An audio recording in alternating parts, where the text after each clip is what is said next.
Bapak Ibu, saudara kasih dalam Tuhan, haleluya. Kita bersyukur sudah memasuki pertengahan minggu sekaligus pertengahan bulan lagi. Hari ini Rabu 15 Oktober 2025. Kita masih terus belajar dalam renungan malam yang saya buat ini dengan judul Kemenangan Sejati di Sepanjang Bulan Oktober ini. Saya berharap tema ini mengingatkan kita akan posisi kita di dalam Tuhan, bahwa kita adalah umat yang lebih dari pemenang. Dan hari ini kita belajar dengan judul Menang Atas Kebiasaan Buruk. Kita akan membaca dalam ayat hafalan kita dalam 1 Korintus 6 ayat 11. Di sana dikatakan, dan beberapa orang di antara kamu demikianlah dahulu, tetapi kamu telah memberi dirimu disucikan, kamu telah dikuduskan, kamu telah dibenarkan dalam nama Tuhan Yesus Kristus dan dalam roh Allah kita. Saudara, kalau saudara membaca ayat-ayat sebelumnya, di situ dinyatakan jangan sesat, orang cabul, penyembah berhala, orang berzina, banci, pemburit, pencuri, orang kikir, pemabuk, pemfitnah, dan penipu tidak akan mendapat bagian dalam kerajaan Allah.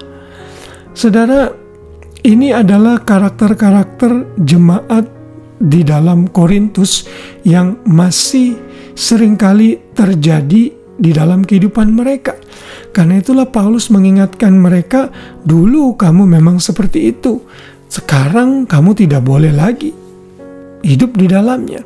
Kita harus mengerti bahwa setelah kita terima Yesus sebagai Tuhan dan Juru Selamat, kita tidak serta-merta menjadi orang yang sempurna dan tidak berdosa lagi. Kita masih bisa jatuh dalam dosa. Kita masih bisa bergumul dengan daging kita, tetapi kita tidak boleh hidup di dalamnya. Artinya melakukan dosa yang sama terus-menerus, bahkan menikmati dosa. Kita bisa jatuh, lalu sikap hati kita menyesal, Tuhan saya mohon ampun, saya jatuh lagi. Kalau itu terjadi, itu menunjukkan saudara sudah lahir baru sungguh-sungguh, lalu bangkit lagi. Mohon kekuatan Tuhan agar Tuhan memberikan saudara kemampuan untuk menang atas dosa. Dan kebiasaan buruk ini terjadi dalam kehidupan semua orang percaya, bisa terlibat di dalamnya, termasuk para hamba-hamba Tuhan.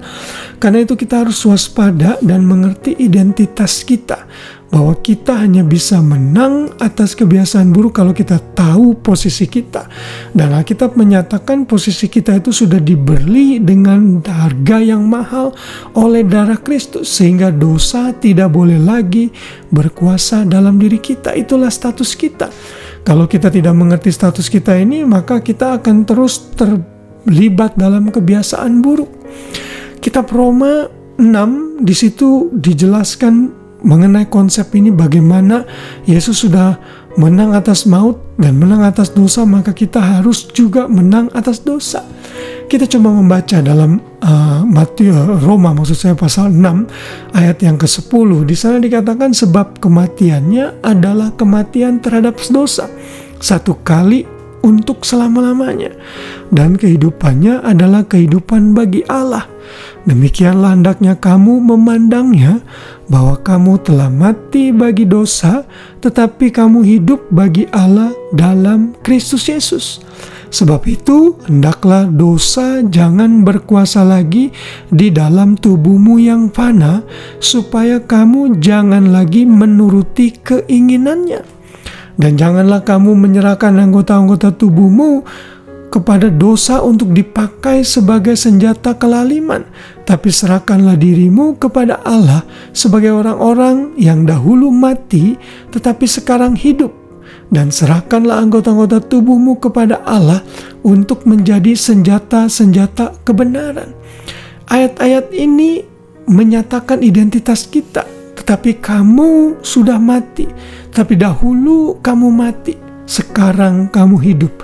Karena itu kita tidak boleh menggunakan tubuh kita sebagai senjata-senjata kecemaran, tapi kita harus menggunakannya untuk senjata-senjata kebenaran.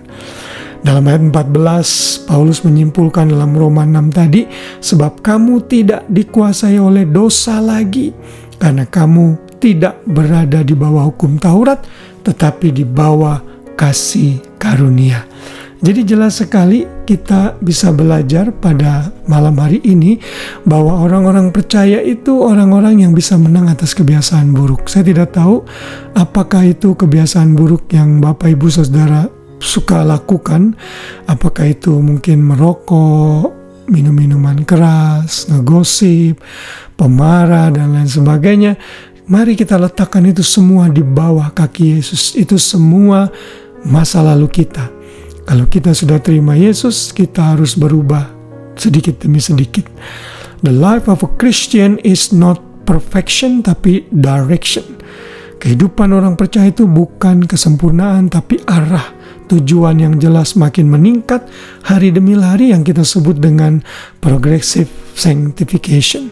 Kita makin meningkat dalam kekudusan kita. Dan kita tidak bisa melakukan itu kalau kita tidak tahu posisi kita, bahwa kita adalah orang-orang yang sudah menang atas dosa, menang atas kebiasaan buruk, sehingga kita bisa hidup memuliakan Tuhan dan tidak terikat dengan dosa lagi. Kiranya firman Tuhan ini mengingatkan kita dan menjadikan kita pribadi yang lebih baik dan hidup meninggalkan dosa dan berbalik kepada Tuhan, karena kita adalah orang-orang yang lebih dari pemenang.